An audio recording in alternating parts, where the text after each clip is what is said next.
and going. Yeah.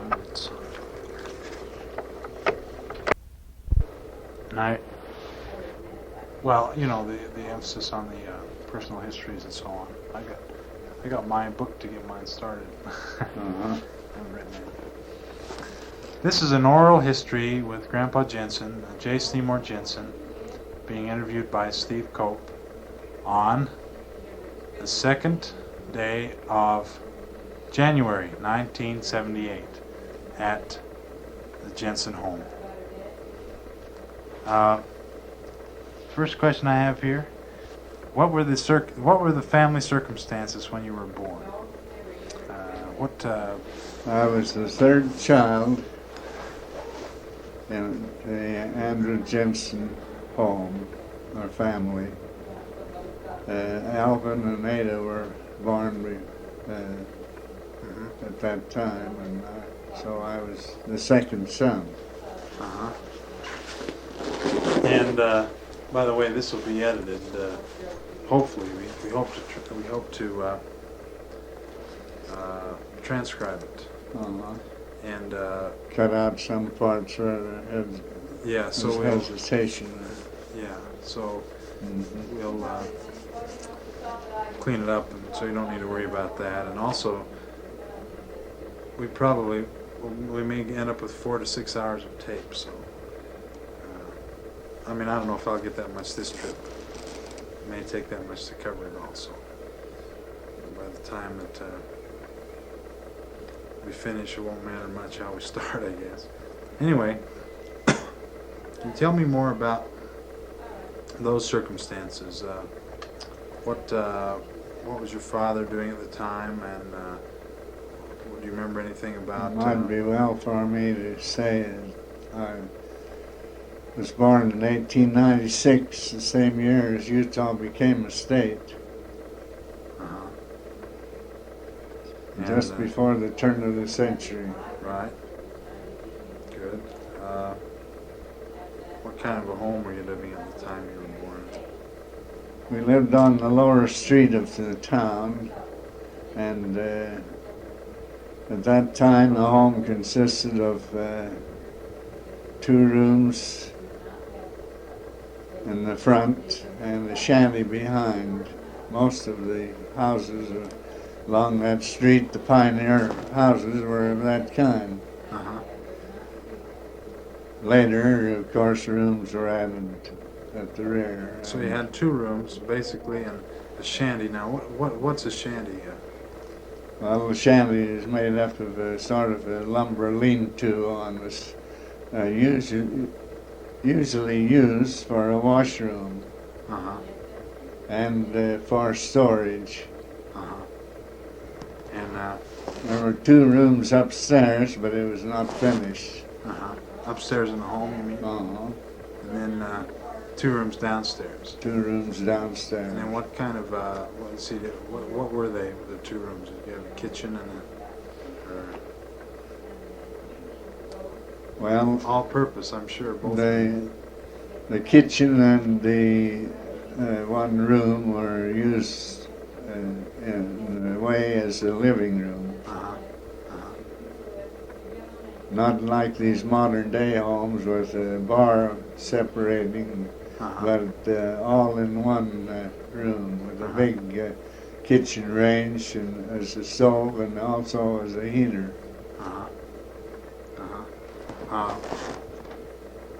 And then the other room was the sleeping room, or? The other room was the bedroom. And then the 2 rooms upstairs that people would sleep up were there? not completed at that time. So later, when the addition was made on the west side of 2 rooms, the upstairs was then used to sleep as sleeping quarters and storage. We used to put away our flour for the winter up there. Okay, good. Great. Do you have any preschool memories? only the playing around with the kids of the neighborhood. We had great times all the time. In the summer we used to climb along the willow bench stream, all along the streams where there were willows growing. And we used to even get up on the top of those and go along the top. They were so thick that we could do that. From tree to Some tree, you cases mean? we go from tree to tree. Willow trees then.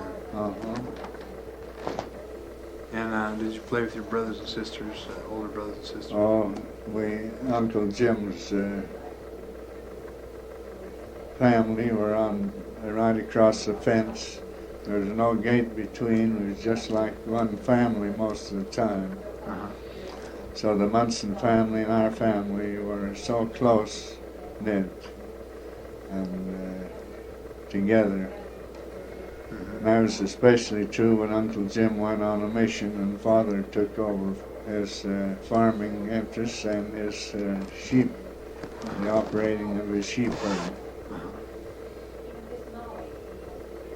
Where did Uncle Jim go on a mission? Uncle Jim went to Norway up among the Laplanders.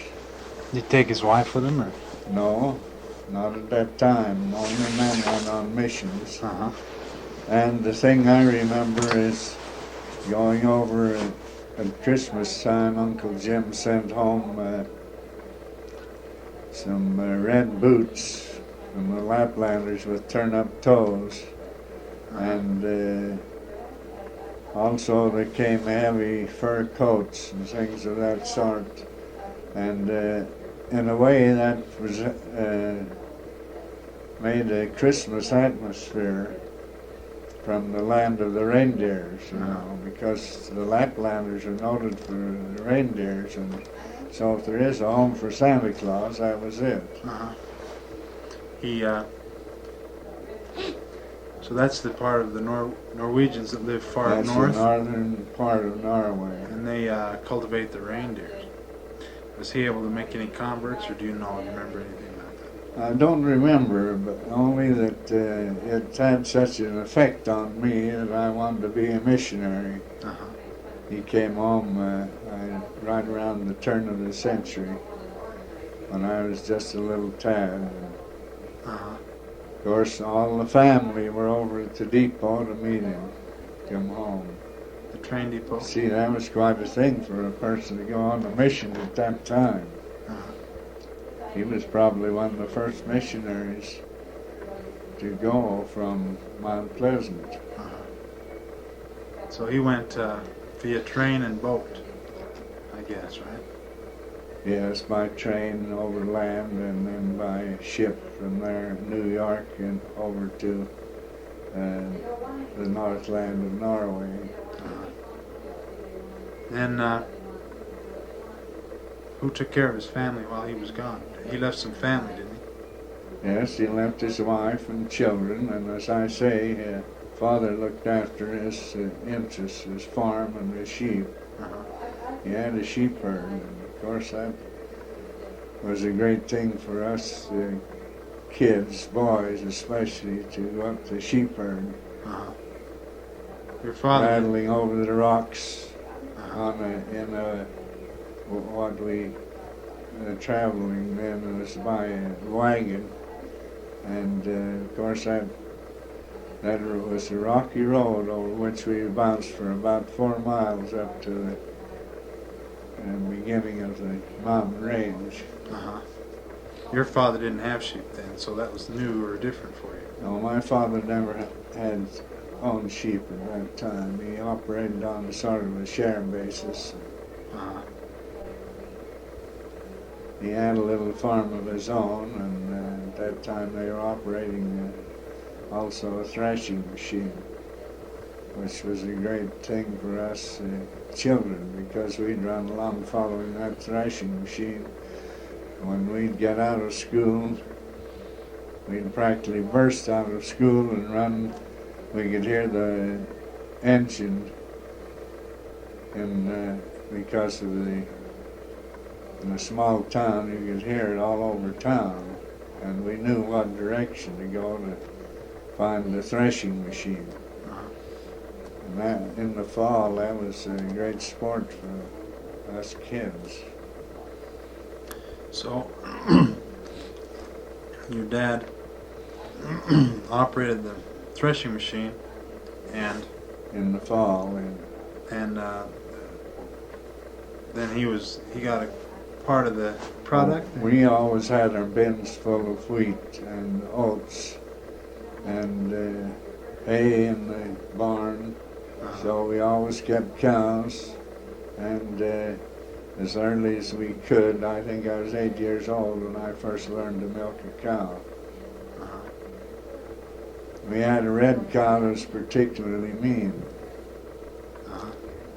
Tell me about that. It was always a problem to get something that could milk that red cow, because she would kick like the blazes if there's some stranger.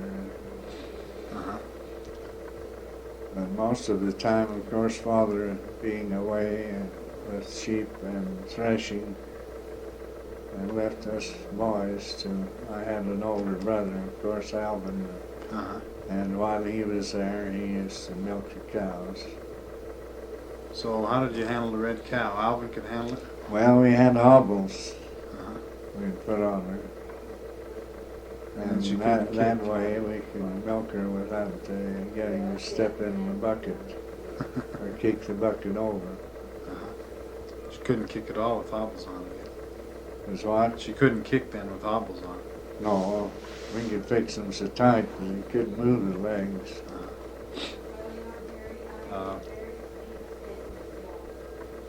Then he didn't own the machine, but he operated it, and then he took part of that. He had a part share in the machine. There were 4 men that owned the machine. And of course, naturally, their families were all a part of the great process. Well, did you cut how does a threshing machine work? You cut the wheat and bring it in to be separated from the chaff by the thresher? They'd cut the wheat and put it in shocks. Then they'd haul it into and stack it. And they made high stacks, 2 together, so the machine could come up and between the 2 large high stacks for grain. Usually wheat on one side and oats on the other, or barley. And but that first machines didn't have any pipe or blower, but it was a sort of a revolving chain of some kind with slats on it. You see what I mean? And have to have something to draw the straw out, and there'd be someone back of the machine with a big pitchfork to pull the straw away and put it in the stack. And then that was the first one I remember. So at that time they hauled all the wheat and the chaff to the thresher, and there was only one in town. There was only one setting there for the machine at a place. But you had only one thresher in Mount Pleasant. Well, that's not exactly true. The first machine that was operated was by a Mountainville outfit that ran by horsepower. Now that was a little different. They'd hook horses onto a thing that would run her and pull it around, and that would, with the cogs, would operate the machine. See, by horsepower. But as they got steam engines, of course, with a long leather belt fastened onto a pulley on the machine, that would operate it, and that was much more efficient because steam power is very good. I don't know whether you know that or not, but it is very efficient and better than strong. horsepower, anyway. Oh yes, by far. So, so this one that your dad ran was a steam power. It was the steam engine. You fed coal into it, and then it. They fed coal into the rear of it, and they always had the coal wagon along. And the man that hauled the coal also hauled the toll away. Now the toll was the pay they got in grain, which was usually about 10 bushels on the 100. Oh, that's pretty See fair. what I mean? Yeah, that's pretty fair. Of course, they had to buy the coal and They had to furnish all the men. They'd have pitchers along with the machine, usually about 2 or 4 pitchers. then pitchers to handle the straw that came out. No, and have one person, usually the owner of this farm, would operate and stack his own straw. But the machine people would pitch it into the machine and feed it. Now, to begin with, they had to hand feed it. There had to be 2 men, one to cut the twine, another to feed the heads in. They'd have put it head first into the machine. But later, they got a system where there was a header or a feeder into the machine, and they'd throw the bundles on that revolving treadmill, if you want to put it that way. So that was in addition to the machine then? Yeah, that was set up in front of the machine. And then I was going to ask something. So it took a couple of men to feed it, and a couple of men to, or a man to throw the straw away, and it usually took 2 to 4 men up on the stack. Then it took the man to run the engine and one to watch the machine so when it clogged or anything, and also to grease the pulleys and so on. And then there was one that ran the sacker. They had a pipe that ran the grain down into the sacks, and it had a lever on it, so with 2 spouts, they'd hang 2 sacks on there with little hooks on there, see? And then when one would fill up, they'd swing so the machine didn't have to stop. It just ran that lever over, and that showed the machine in the other sack.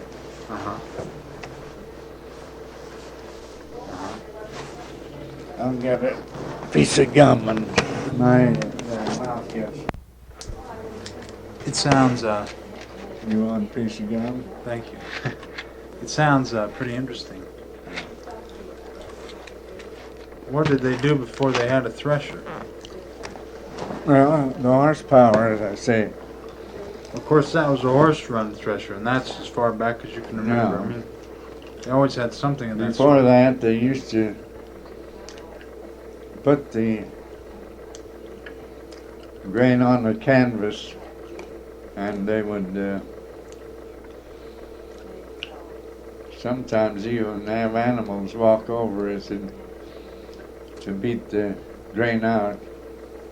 And they'd throw it up in the air in a windstorm, and the wind would blow the chaff away. Of course, But I never knew that kind of operation. I guess the steam run deal handled a lot more grain than the horsepower would. They could thrash as much as 1,000 bushels a day.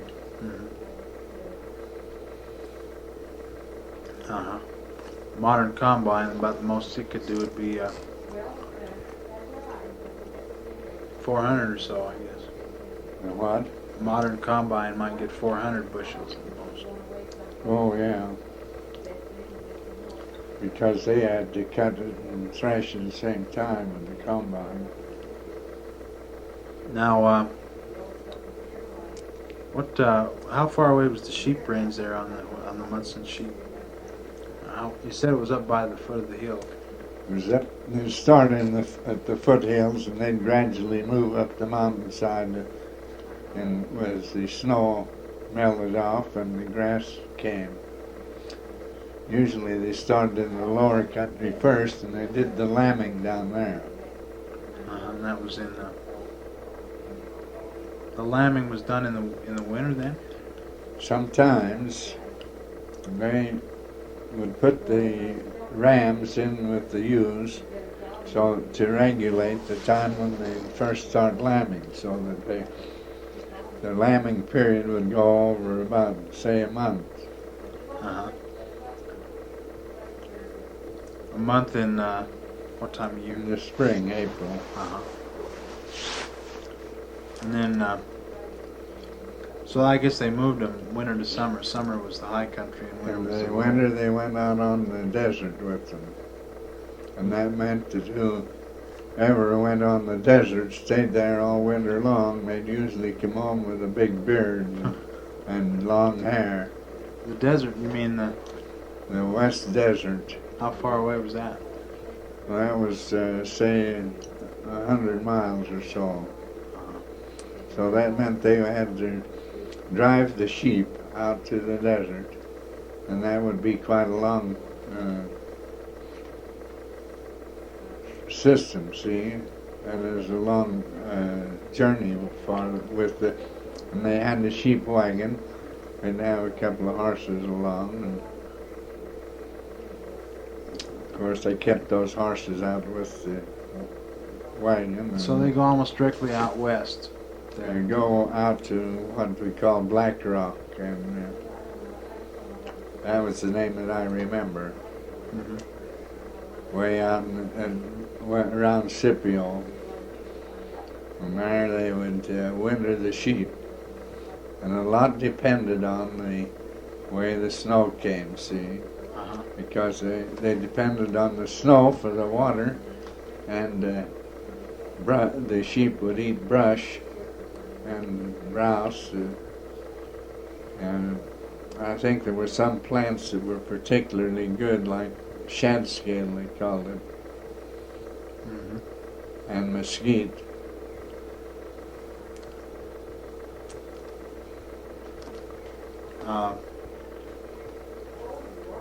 You never went out there for a whole winter, though? No, Father did, though.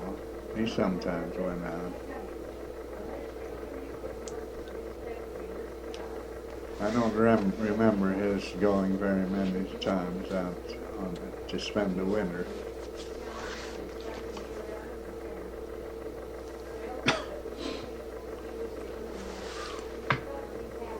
Any other preschool memories that you can think of?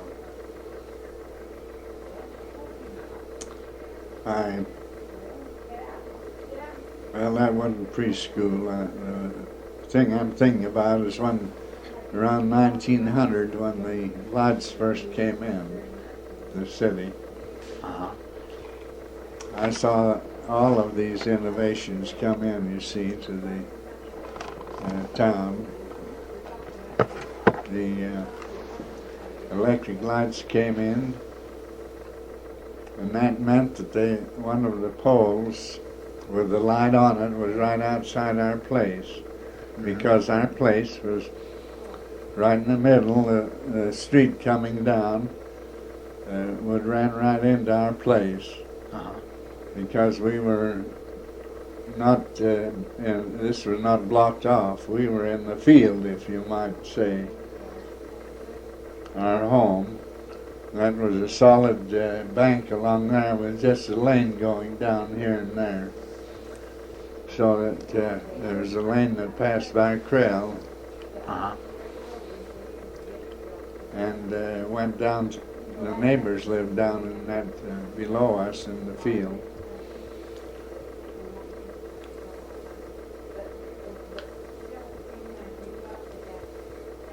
What was I starting to say?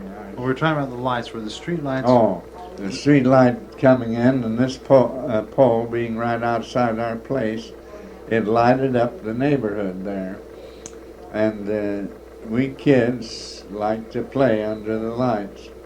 And it's a very common thing to hear children go to their parents and say, "Ma, can I go out and play under the lights?" And of course, because we had that light pole right by our place, that was a popular place. And most every night, we'd go and play. Sometimes get so tired that we couldn't do our lessons. And I remember taking my books home several times and laying them on the machine just inside the door. Now, when I say the machine, you know what that means, don't you? the sewing machine. Uh-huh. It had a shelf, sort of a cap over the machine, and on either side was a shelf on it. Uh-huh. And our favorite place to start the books. So you put the books there, and then And picked them up in the morning. You go to school. Of course, to begin with, we didn't have many lessons assigned. uh-huh. I had some good teachers, fundamentally, though, in school. Uh-huh. Miss Clausen was quite a strict first beginner.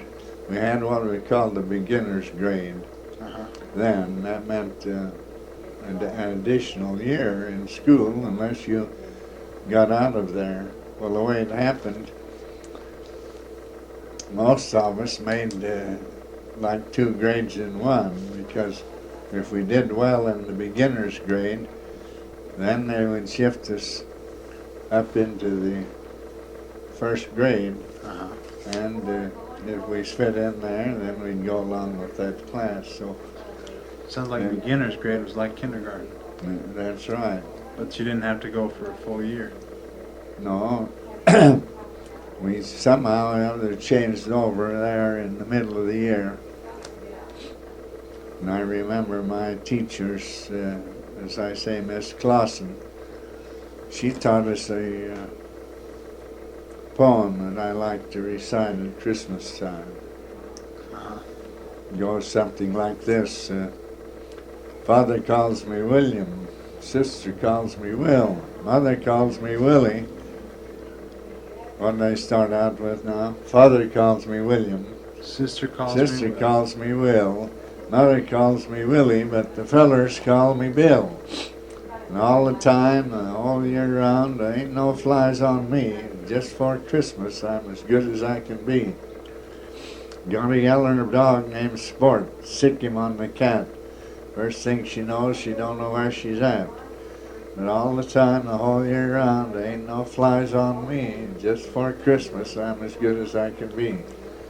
Now, my folks used to get me to speak that as when we'd have a Munson reunion, family, Uh-huh. for birthdays, you know, the big Munson family get together. I was scared to death, but I didn't like to displease my folks, so that was some of the first training I got. How old were you then? I was 6 years old. Of course, they, you know how parents like to push their kids ahead and have them take part.